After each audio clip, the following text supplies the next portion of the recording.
في الحياة هتمر فيها بمواقف كتير جدا، بس لو عاوز تفهم معنى الحياة بجد يبقى لازم تزور 3 أماكن. المستشفى، هناك هتسمع صوت العياط والدموع أعلى من صوت الضحك. هتلاحظ إن الأمنيات والأحلام تقلصت في إن هم يعيشوا لحظة واحدة بدون ألم. هتفهم ساعتها إن الصحة ليست حق مكتسب، ولكنها نعمة تناست في زحام العافية، فلازم تشكر ربنا على نعمة الصحة.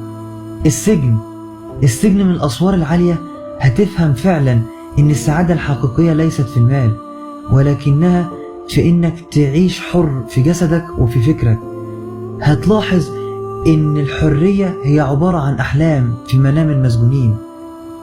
المقابر، حيث يعم السكوت والصمت، مش هتسمع أي صوت ولا هتشوف أي حركة، مجرد أحجار مرصوصة، وهتسمع صوت يعلو المكان كله، صوت بيقولك هنا ستنتهي الحكاية. صوت الأرض اللي انت النهاردة ماشي عليها بكرة هتكون فراشك.